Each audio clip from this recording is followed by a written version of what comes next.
Alaikya pickles నోటి దురద వల్ల బిజినెస్ స్కిల్స్. ఎందుకు పుడతారో తెలియదు. అడ్డమైన న్యూస్ అన్నీ నాకే ఇస్తారు. దేశంలో ఇక ఏ న్యూస్ లేదా అండి? ఒకప్పుడు అమెరికా ప్రెసిడెంట్ గురించి చెప్పిన నేను ఇప్పుడు పచ్చళ్ళు అమ్ముకునే వాళ్ళ గురించి చెప్పాల్సి వస్తుంది. నాకు ఇంట్రెస్ట్ పోయిందండి. ఓకే, ఒప్పుకున్నాక తప్పదు కాబట్టి చెప్పక తప్పదు. సరే, అసలు జరిగిన విషయం ఏంటంటే, కూటికి లేని పరిస్థితి నుండి వయ్యారంగా రీల్స్ చేసుకుంటూ పచ్చళ్ళ వ్యాపారం మొదలుపెట్టి అద్భుతంగా దూసుకెళ్లిపోతున్న ముగ్గురు అక్కా చెల్లెళ్ళు. వ్యాపారం బాగా సాగుతున్న టైంలో నోటి దురద వల్ల మొత్తం వ్యాపారాన్ని కోల్పోయినటువంటి పరిస్థితి. ఇక ఈ అలైక్య అనే ఈ పచ్చడి అమ్ముకున్న అమ్మాయి ఏం తిట్టింది, ఆ తర్వాత ఏం జరిగింది అనే విషయాన్ని చెప్పడానికి మా రిపోర్టర్ నిరంజన్ ఉన్నాడు. తగలబెట్టండి సార్ నిరంజన్ గారు.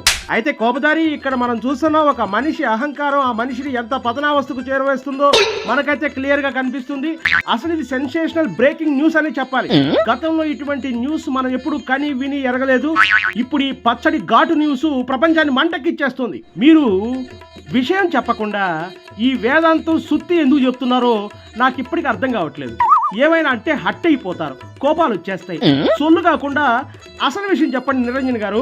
రైట్ కోపదారి, ఈ మధ్యకాలంలో చూస్తే రీల్స్ చేసుకుంటూ వారి వారి వ్యాపారాల్ని అభివృద్ధి చేసుకుంటారు. అలాగే ఒక పచ్చళ్ళు అమ్ముకునేటువంటి ముగ్గురు అక్క చెల్లెళ్ళు రీల్స్ చేస్తూ ముద్దు ముద్దు మాటలు చెప్తూ చిట్టుపట్టి బట్టలు వేస్తూ డాన్సులు చేస్తూ పచ్చళ్ళు అమ్మేటువంటి విధానాన్ని ప్రవేశపెట్టారు. నిరంజన్ గారు ఒక్క నిమిషం మీరు ఆగండి. ఇంతకీ వాళ్ళది ఏ ఊరు అనేది చెప్పాలి కదండి. ఎందుకు పుడతారో తెలియదు, ఊరు పేరు చెప్పండి సార్. రైట్ కోపదారి, ఈ పచ్చళ్ళు అమ్మేవాళ్ళు వీళ్ళైతే రాజమండ్రిని కేంద్రంగా చేసుకుని వీళ్ళు పచ్చళ్ళ వ్యాపారం స్టార్ట్ చేశారు. ఆ ముక్క ముందు చెప్పాలి కదండి. ఏమైనా అంటే హట్ అయిపోతారు, కోపాలు వచ్చేస్తాయి. తర్వాత ఏం జరిగిందో తగలబెట్టండి. రైట్ కోపదారి, ఇలా వీళ్ళ వ్యాపారం రోజు రోజుకి పెరిగిపోతూ ఆర్థికంగా బాగా డబ్బులు సంపాదిస్తూ ఫుల్ బిజీ అయిపోయారు. ఓకే, అంతవరకు బాగానే ఉంది, మీరు కంటిన్యూ చేయండి. అయితే కోపదారి, ఈ క్రమంలోనే ఈ ముగ్గురు అక్క చెల్లెళ్ళకి వ్యాపారంలో డబ్బులు ఎక్కువ కనిపించేసరికి కాస్త చిరాకు, కాస్త బలుపు, కాస్త పొగరు పెరిగిపోయాయి. అందులో భాగంగా కస్టమర్లతో కొంచెం ర్యాష్గా మాట్లాడటం స్టార్ట్ చేశారు. అంటే ఒక్కొక్కసారి బూతులు కూడా మాట్లాడేటువంటి పరిస్థితిని మనం చూస్తున్నాం. నిరంజన్, అసలు బూతులు మాట్లాడాల్సిన అవసరం వాళ్ళకి ఎందుకు వచ్చిందంటారు? అసలు ఈ వ్యాపారం ఎందులో చేస్తున్నారు? రైట్ కోపదారి, వీళ్ళ వ్యాపారం ఆన్లైన్లో స్టార్ట్ చేశారు. వీరికి వాట్సాప్లో హాయ్ అని మెసేజ్ చేస్తే చాలు, వాళ్ళ పచ్చళ్ళకి సంబంధించిన డీటెయిల్స్ అన్నీ కూడా వస్తూ ఉంటాయి. రైట్, అయితే ముగ్గురు అక్క చెల్లెళ్ళు పచ్చడి తయారు చేస్తారా? అసలు ఏంటి వాళ్ళ విధానం? కోపదారి, ఇందులో ఒక అమ్మాయి మార్కెట్కి వెళ్ళి సరుకులు తెస్తుంది. ఇక ఇంకొక అమ్మాయి ఆ తీసుకొచ్చిన సరుకులతో పచ్చళ్ళు చేస్తుంది. ఇంకా మరో అమ్మాయి ఆ రెడీ చేసినటువంటి పచ్చడిని తను డ్యాన్స్ చేస్తూ రీల్స్లో ప్రమోట్ చేసుకుంటూ ఫాలోవర్స్ని, కస్టమర్స్ని పెంచే ప్రయత్నం చేస్తుంది. ఇలా వేరు ఛానల్స్ కూడా పెట్టుకుని ఉన్నారు కోపదారి. బేసిక్ సెన్స్ ఉండక్కర్లేదండి మనుషులకి. వ్యాపారం కోసం అడ్డమైన పనులు చేస్తారా? ఏమైనా అంటే హట్ అయిపోతారు. సరే, ఇంతకీ అసలు గొడవ ఎక్కడ తగలాడింది? కోపదారి, అసలు గొడవ ఎక్కడ స్టార్ట్ అయిందంటే, వీళ్ళకి వాట్సాప్లో అనేక మెసేజ్లు వస్తూ ఉంటాయి. వాళ్ళకి రిప్లైలు ఇస్తూ ఉంటారు. అందులోనే పచ్చళ్ళు అమ్మకాలు చేస్తూ ఉంటారు.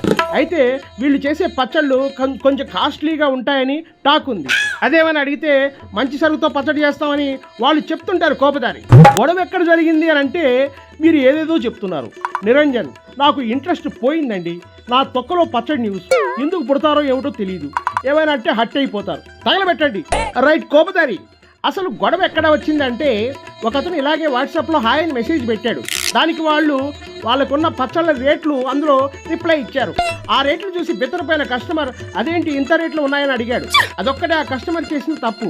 అయితే ఇక ముగ్గురు అక్క చెల్లెల్లో అలాగే ఆమె మాట్లాడుతూ, పచ్చళ్ళు కొనే స్తోమత లేకపోతే ఏదైనా పని చేసుకో, ఏదైనా ఉద్యోగం చేసుకో, పచ్చడి కొనలేనోడివే పెళ్ళానేం పోషించుకుంటావు అని అనరాని మాటలతో, అయితే ఎలాంటి మాట అంటే అసభ్యకరమైనటువంటి బూతు భాషను కూడా వాడింది, లా భాషను కూడా ప్రయోగించింది. చిచ్చి, ఆడపిల్లలు కదండి, బూతులు తిట్టడం ఏంటండి?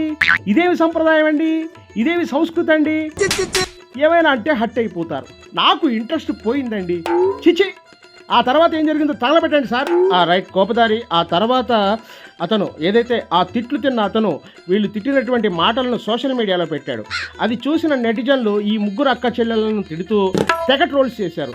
అంతేకాదు కోపదారి, వాట్సాప్లో జరుగుతున్న వాళ్ళ వ్యాపారాన్ని కూడా గండి కొట్టారు.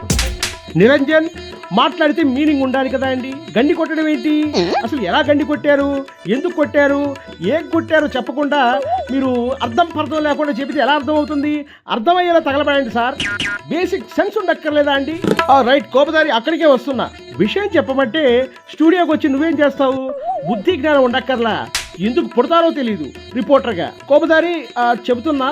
దాంతో మండిపోయినటువంటి నెటిజన్లు ఆ వాట్సాప్ నెంబర్ని రిపోర్ట్ కొట్టారు.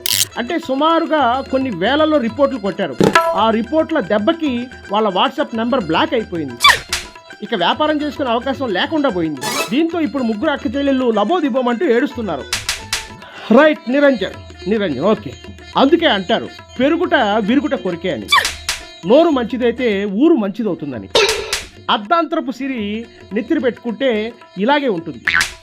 ఎంత ఎదిగినా ఒదిగి ఉండాలనే సూత్రాన్ని మరిచిపోతే ఇలాంటి అలైక్యలకు జరిగిన గతే రేపు వేరొకరికి కూడా జరుగుతుంది. బేసిక్ సెన్స్ ఉండాలి కదండి మనుషులకి. ఈ పచ్చళ్ళ వార్తలతో నా బుర్ర పిచ్చెక్కిపోయింది. నాకు ఇంట్రెస్ట్ పోయిందండి. అక్కడ వచ్చే ఘాటు వాసనకి ఇక్కడ నా ముక్కు మంటెక్కుతుంది. నా తొక్కలో పచ్చడి న్యూస్ చూశారుగా. తొక్కలో పచ్చడి న్యూస్ ఇది ఇవాల్టి అలైక్య తొక్కలో పచ్చడి న్యూస్.